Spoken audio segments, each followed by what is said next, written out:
وسوسے آتے ہیں آپ کو تو براہ کرم وسوسوں کا علاج کیجیے، اپنے خیالات پاکیزہ رکھیے۔ اور اگر آپ کو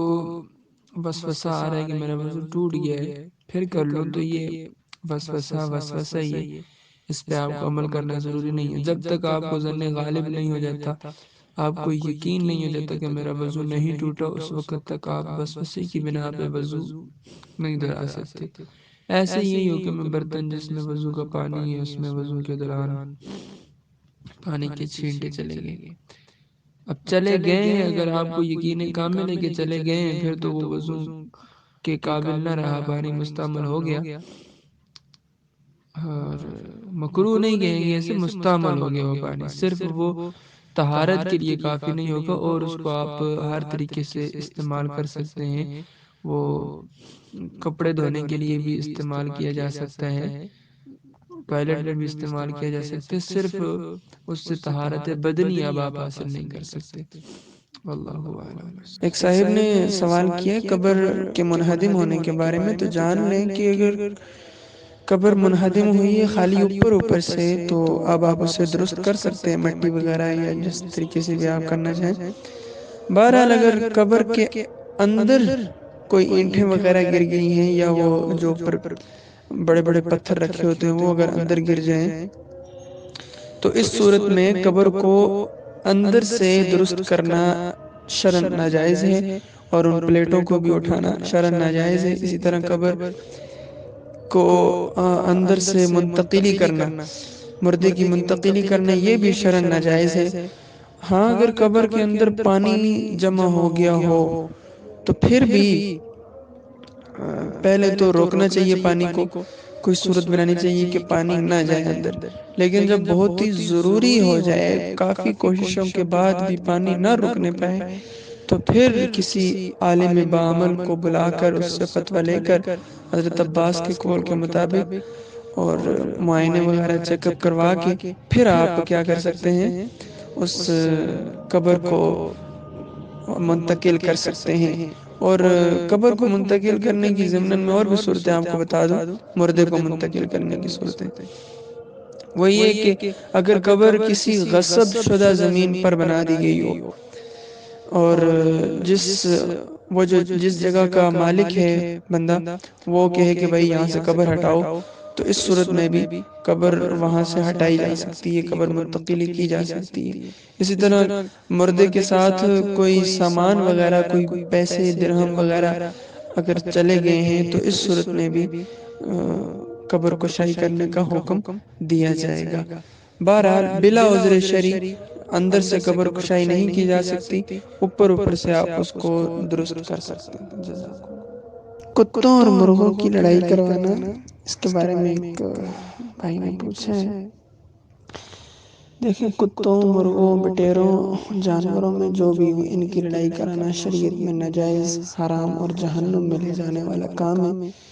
جامع ترمذی شریف کی حدیث ہے جس میں حضور صلی اللہ علیہ وسلم نے جانوروں کو، کتوں کو آپس میں لڑانے سے منع کیا ہے، اور سیدی اعلیٰ حضرت نے بھی فرمایا ہے کہ یہ کتوں، بٹیروں، مرغوں کی لڑائی کرانا آپس میں ناجائز اور گناہ ہے۔ کیونکہ دیکھیے نا، اب وہ اگر وہ بے زبان ہے تو اس کا کیا مطلب ہے کہ آپ ان پر ظلم کرنا شروع کر دیں گے؟ اگر جب وہ آپس میں لڑائی کرتے ہیں، وہ جان بوجھ کے تو نہیں کرتے نا، آپ نے سکھایا ہوتا ہے انہیں، اور پھر وہ بےچارے کسی کا منہ ٹوٹا ہوتا ہے، کسی کی چونچ ٹوٹی ہوتی ہے، ذرا بھی ترس نہیں آتا لوگوں کو، بس اپنی جیب بھرنے کے لیے یا اپنی شہرت کمانے کے لیے یہ سب کچھ کرتے ہیں۔ شریعت نے اس کو ناجائز کہا ہے، لہٰذا یہ کھیل دیکھنا بھی نہیں چاہیے اور یہ کھیل کروانا بھی نہیں چاہیے۔ جی ہاں، مرد مومن کا عیسائی یا یہودی عورت سے شادی کرنا جائز ہے، لیکن بوقت ضرورت اور چند شرائط کے ساتھ، جن میں سے پہلی شرط یہ ہے کہ وہ عیسائی عورت مرتد نہ ہوئی ہو، یعنی مسلمانیت سے عیسائیت کی طرف اس نے اپنے آپ کو کنورٹ نہ کیا ہو، اور دوسرا یہ کہ وہ عیسائی یا یہودی اللہ عز و جل کی ان کے نبی پر نازل کردہ کتاب پر ایمان رکھتی ہوں، جس طرح وہ کتاب اپنی اصل صورت میں اتری تھی اس پر ایمان رکھتی ہو، اور موسیٰ علیہ السلام کو بھی اللہ کا نبی مانتی ہو، اور عیسیٰ علیہ السلام کو بھی اللہ کا نبی مانتی ہو، اللہ کی توحید پر بھی ایمان رکھتی ہو، تو ایسی عیسائی یہودی عورت سے شادی کرنے کی اجازت ہے۔ اللہ تبارک و تعالیٰ نے قرآن پاک میں اجازت دی ہے، لیکن فی زمانہ اس قسم کی عورتوں سے بچا جائے، کیونکہ عورتیں جو ہیں بہت ہی زیادہ یہ ان کے پاس ایک قسم کا ہنر ہوتا ہے۔ میں نے خود مشاہدہ کیا ہے کہ ایک کٹر سنی بندہ ہے، اس نے شیعت سے ایک عورت سے شادی کی، اب اس عورت نے شوہر کو بدلا، اس کو شیعت میں کنورٹ کیا، پھر پوری فیملی کو بدلا، تو اس طرح یہ پھر ان کے خصائل بھی اپنی اولاد میں کنورٹ ہوتے ہیں۔ اگر آپ یہودی سے شادی کرتے ہیں تو وہ یہودی اگر آپ کو اپنے مذہب کے اوپر قائل کر لے تو کوئی بھی پتہ نہیں ہوتا۔ عورت جو ہے وہ بڑی نازک عورت ہوتی ہے اور اپنی بات کو منوانے میں بہت ہی ہنر رکھتی ہے یہ، تو جب تک ضرورت نہ ہو اس وقت تک اس قسم کی عورتوں سے شادی نہیں کرنی چاہیے۔ اپنے محلے کے اندر، اپنے رشتہ داروں کے اندر ہی شادی کرنے کے رواج کو عام کیا جائے۔ واللہ اعلم بالصواب۔ جی جناب، گھروں میں کبوتر رکھے جا سکتے ہیں چند شرائط کے ساتھ۔ اگر انہیں ملحوظ خاطر رکھا جائے تو کوئی بھی پالتو جانور گھر کے اندر رکھا جا سکتا ہے، چاہے وہ کبوتر ہوں یا وہ طوطے ہوں یا اور بھی جو گھروں میں رکھے جاتے ہیں پیٹس، تو ان میں یہ ہے کہ ان کا کھانا انہیں وقت پہ دیا جائے، دانہ پانی ہمیشہ ان کے سامنے رکھا جائے، اور انہیں ہر وقت قید میں نہ رکھا جائے، ان کو اڑنے کے لیے بھی وقت دیا جائے۔ ہر پرندے کو اکیلے پنجرے میں نہ رکھا جائے بلکہ اس کے ساتھ چند ایک پرندے اور بھی رکھے جائے۔ تو ان چیزوں کو اگر ملحوظ خاطر رکھا جائے گا تو پھر گھر کے اندر یہ پالتو جانور یا کبوتر وغیرہ رکھے جا سکتے ہیں۔ اور کبوتروں میں یہ بھی احتیاط رہے کہ بعض حضرات نادانی میں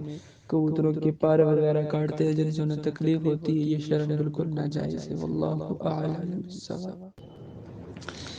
ویڈیو کال کے ذریعے سے نکاح کا حکم کیا ہے؟ دیکھیے، ویڈیو کال کے ذریعے سے نکاح کا حکم بالکل واضح ہے۔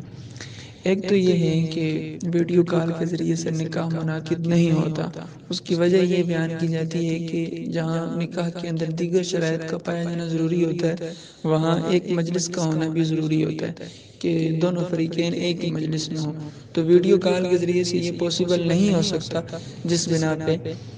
نکاح ویڈیو کال کے ذریعے سے منعقد بھی نہیں ہوگا۔ ہاں، اس کی جائز ہونے کی ضرورت یہ ہے، اتحاد مجلس یوں بن سکتی ہے کہ دونوں فریقین میں سے کوئی ایک اپنی طرف سے وکیل مقرر کر دے جو دوسرے فریق کے پاس موجود ہو، تو یوں پھر وکیل کے ذریعے سے نکاح منعقد کیا جا سکتا ہے۔ مثال کے طور پر عورت اگر کسی دوسری کنٹری میں ہے تو وہ وہاں سے اپنے کسی عزیز کو، کسی قریبی رشتہ دار کو اپنا وکیل مقرر کر دے جو یہاں پاکستان میں اس مرد کے پاس موجود ہو، تو اب یہ وکیل ایجاب کرے گا، یعنی کہے گا کہ میں اپنی موکلہ فلاں فلاں کا نکاح جو ہے وہ بعوض اتنے مہر کے ان گواہوں کی موجودگی میں، گواہ بھی وہاں پہ موجود ہونا ضروری ہے، گواہ وہاں نہیں ہوئے دو مرد عاقل بالغ تو پھر بھی نکاح منعقد نہیں ہوگا۔ اتحاد مجلس بھی شرط ہے اور دو گواہوں کا ہونا بھی شرط ہے، دو مرد ہوں یا ایک مرد اور دو عورتیں ہوں، تو وہ کہے گا وکیل کہ میں اپنی موکلہ فلاں فلاں کا نکاح بعوض اتنے مہر کے ان گواہوں کی موجودگی میں آپ سے کرتا ہوں، آپ کا بھی جو سامنے موجود ہو اس کا بھی فلاں بن فلاں سے کرتا ہوں، کیا قبول کرتے ہیں آپ؟ تو آگے سے کہے جی ہاں میں قبول کرتا ہوں، تو وکیل ایجاب کرے گا اور سامنے جو مرد ہے وہ قبول کرے گا، تو اس طور پر نکاح منعقد ہو سکتا ہے، وگرنہ ویڈیو کال کے ذریعے سے نکاح منعقد نہیں ہو سکتا۔ واللہ اعلم بالصواب۔ پرندوں کے شکار کے متعلق پوچھیں۔ پرندوں کا شکار کرنا جائز ہے اور حلال پرندے ہونے چاہیے، اور ان کا کھانا بھی جائز ہے۔ جو پرندے آپ نے شکار کیے ہیں حلال، شرعی طور پر کوئی بات نہیں، قرآن و حدیث سے ثابت ہیں یہ، بہرحال یہ ہے کہ کھیل کود کی نیت سے آپ نے شکار نہیں کرنا، بقیہ آپ اس کو اپنا پیشہ بھی بنا سکتے ہیں اور اس کو فروخت بھی کر سکتے ہیں، اور بس شرعی حدود کا خیال رکھنا ہے، نمازوں وغیرہ کے اوقات کو بیچ میں مد نظر رکھنا ہے، اور پھر ایک اور شرعی مسئلہ بھی سماعت کر لیں کہ فی زمانہ لوگ بندوق کے ذریعے سے شکار کرتے ہیں، تو اس میں یاد رکھیے گا کہ بندوق کی گولی سے جو شکار کیا ہوتا ہے اگر وہ ذبح سے پہلے ہی مر جائے تو اس کا کھانا جائز نہیں ہوگا۔ آپ نے گولی ماری اور گولی جا کے شکار کو لگی اور وہ ڈائریکٹلی مر گیا تو اب اس کا کھانا جائز نہیں ہوگا، اور اگر گولی سے شکار کرنے کے بعد جانور کو زندہ زخمی حالت میں پا لیا تو پھر اس کو آپ نے کیا کرنا ہے، اللہ کا نام لے کر ذبح کرنا ہے، پھر یہ اس کا کھانا جائز ہوگا۔ اور اسی طرح بسم اللہ پڑھ کر آپ نے گولی چھوڑی تو اس سے کیا ہوا شکار بھی مر جائے اگر تو اس کا کھانا جائز نہیں ہوگا، کیونکہ دھاری دار چیز سے ذبح کرنا اور اس سے شکار کرنے کا حکم ہے، تو اسی لیے اگر کسی نے دھاری دار چیز تیر وغیرہ ہے اس کو پھینکا بسم اللہ پڑھ کر تو اس میں یہ ہے کہ اگر وہ مر بھی جاتا ہے، مارنے کے بعد مر جاتا ہے اور زخمی نہیں ہوتا پھر بھی وہ جائز ہوگا۔ بس خیال یہ رکھنا ہے کہ جب آپ گولی سے شکار کریں تو اس کو اس طرح سے ماریں کہ وہ نیچے آ کر زندہ زخمی حالت میں بچ جائے، پھر آپ نے کیا کرنا ہے، اس کو بسم اللہ پڑھ کر اس کو ذبح کرنا ہے، تب جا کے وہ آپ کے لیے حلال ہوگا۔ باقی پرندوں کے حلال یا حرام ہونے کا مدار اس بات پر ہے کہ جو پرندہ اپنے پنجوں سے شکار کرتا ہو وہ حرام ہے، اور جو اپنے پنجوں سے شکار نہ کرتا ہو وہ حلال ہے۔ واللہ اعلم بالصواب۔ نماز کی شرائط میں سے وقت کا پایا جانا بھی ہے، تو جب نماز کا وقت پایا جائے گا تو اسی وقت نماز ادا ہوگی۔ اس کے علاوہ اب عصر کا ابھی وقت داخل ہی نہیں ہوا اور آپ ظہر میں عصر کو ادا کر رہے ہیں، ظہر بھی پڑھ رہے ہیں اور ساتھ میں عصر بھی پڑھ رہے ہیں، تو یہ عصر کی نماز آپ کی قابل قبول نہیں ہوگی، کیونکہ ابھی عصر کا وقت ہی نہیں پایا گیا۔ اور اللہ تبارک و تعالیٰ کا فرمان بھی ہے کہ نماز کو اس کے وقت پر ادا کرو، نمازوں کے اوقات مقرر کیے گئے ہیں، لہٰذا دو نمازوں کو اکٹھا کر کے پڑھنا یہ بالکل ناجائز ہے، اس صورت میں آپ کی نماز نہیں ہوگی۔